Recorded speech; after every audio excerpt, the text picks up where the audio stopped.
We are back with another team for this rotation because the team I did last time, this bingo team, it's really hard to set up. There's so much tuning involved. Cadis's attack down is only 85%. Not fantastic. So I'd only really recommend running this team if you're going for top 3. Like I said in my last run, I made a lot of mistakes and this score could have easily been 68 or 69 million. But let's look at a much easier team to run. There's no RNG involved with this team at all. It's 100% consistent.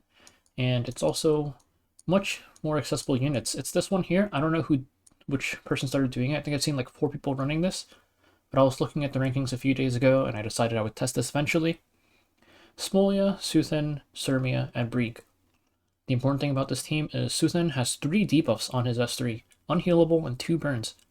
So it's 3 debuffs from him and then 1 debuff speed down from Brieg S3. So it's 4 100% debuffs to clear the debuff phase, and this team has no RNG at all. The only thing that might be hard about this team is the sustain, but there are ways to work around this at the cost of damage. So if you're looking for an easy team for top 5%, and I think even if you min-max damage, this could be top 100 because I put that video out a few days ago and only 2 other people have made it up here with me and Elusul, so this team is probably viable for top 100 because on my run I got to, I think it was like 53 million or 52 million. Let me check. 52 million on my run, so my second team would be rank 5 right now. And it'll depend how many people push for it, of course. But let's take a look at the stats. First up is Brieg.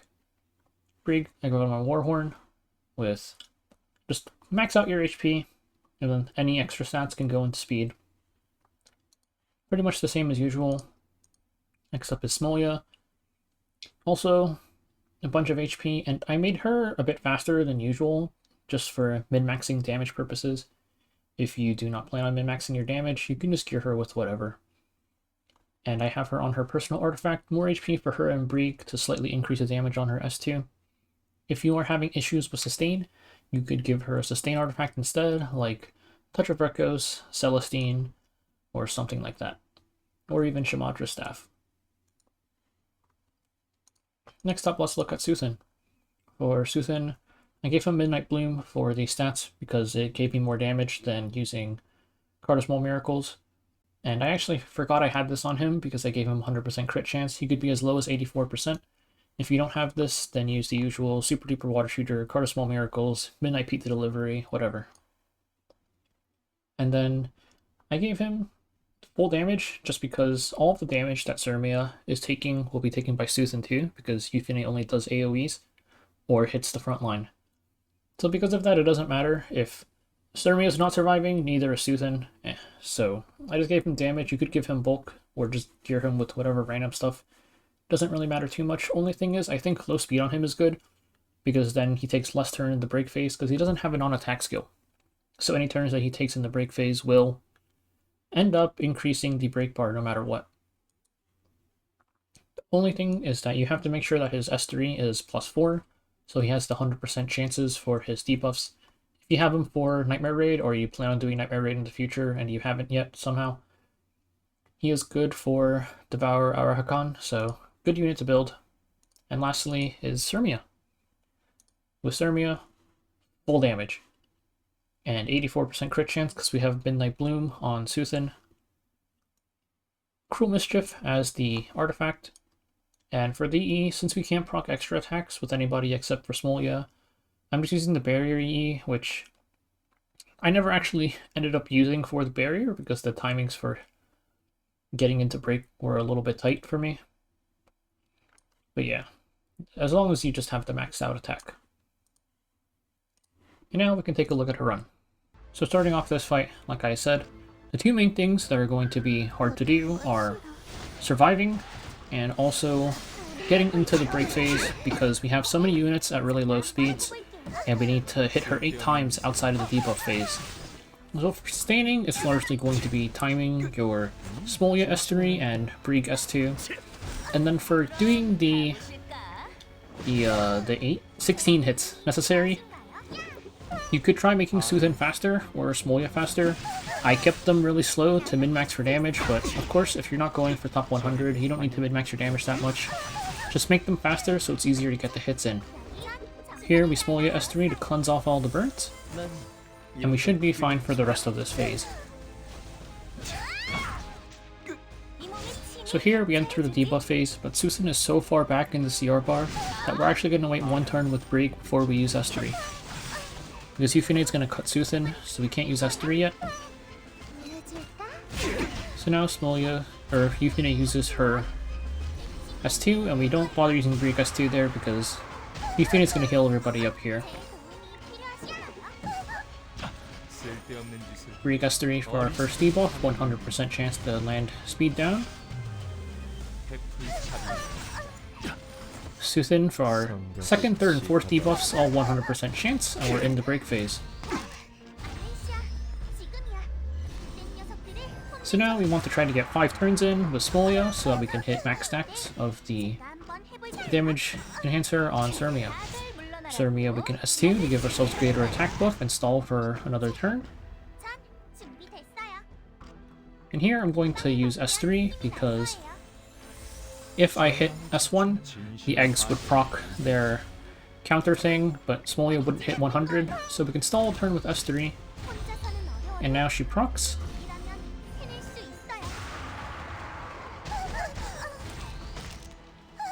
And we can S1. So this is Suthan's turn, he has no non-attack, so we have to hit, which unfortunately procs the eggs.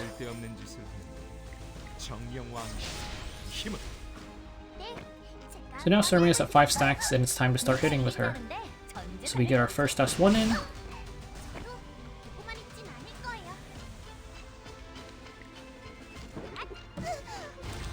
And now this procs Smolya. We get a bit more damage in from the proc.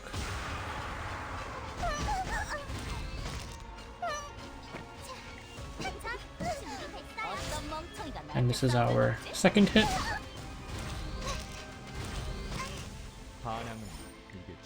Which once again, I desynced the extra turns from the counters. I had to save S3 here. We can avoid hitting Yufine for this last hit with Smolya, and we give Cermia the last hit for an extra 3 million damage.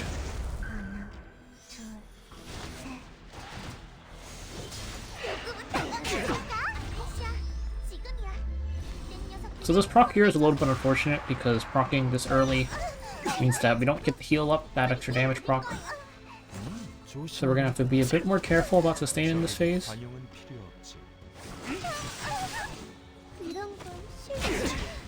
Everybody's got the burns, but Brieg is going to cut Cermia and Suthan no problem, so we can S2 now, and we can tank the burns with the barrier.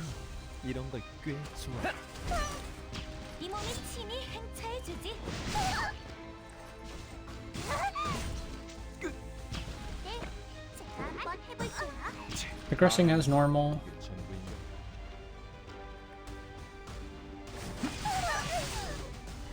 Now we're in the debuff phase, and Smolya's S3 is up, so we can use it to cleanse off all of the burns. Brieg S3 for our first debuff.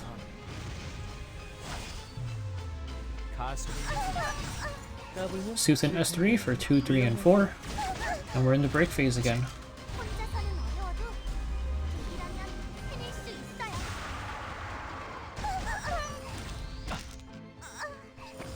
And you can also see something really interesting happen here. I do my first attack, and they already counter.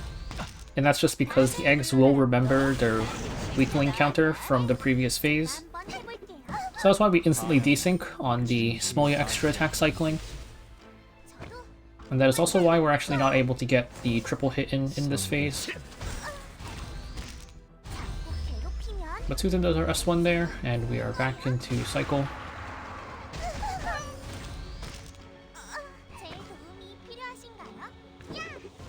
So we just S1.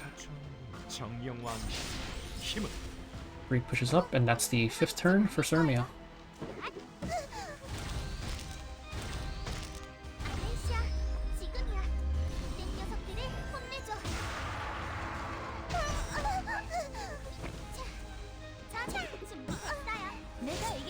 Our first hit was Cermia.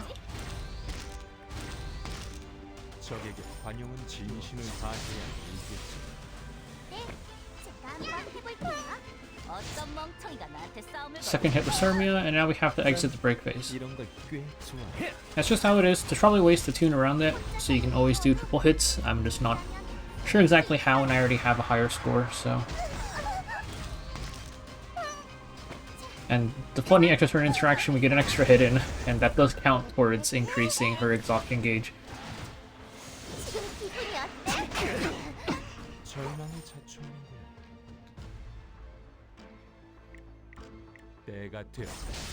Here we're going to S2 for the barrier, and I'm going to hold Smolya's S3,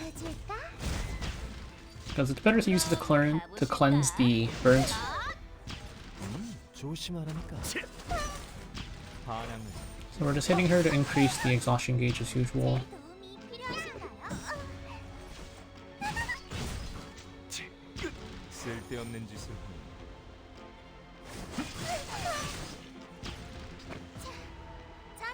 Now we're kind of forced to use S3 here.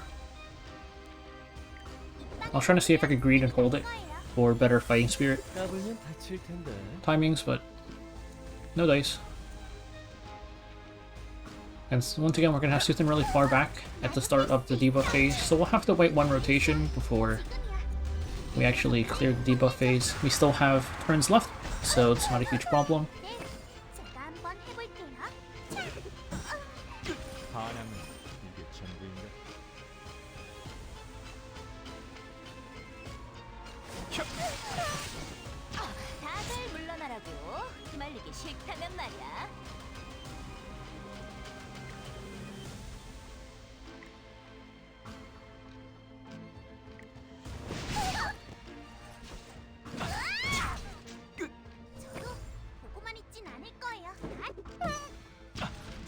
Alright, so now once again, S3 for our first debuff.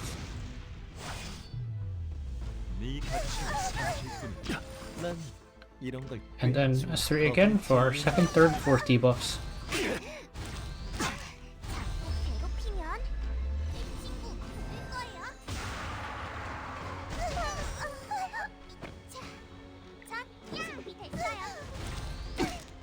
And once again, the same thing where they attack immediately because they remember their weakling counter from the previous phase. Yes, to Cermia to get our greater attack buff. And you're pretty much just going to do the same thing as usual.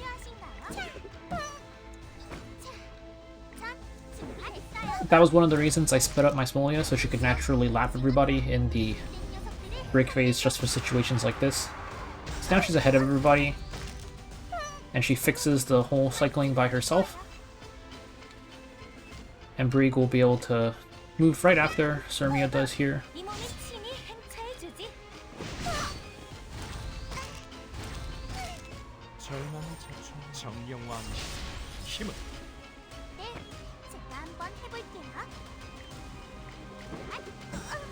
Here's our second hit with Cermia.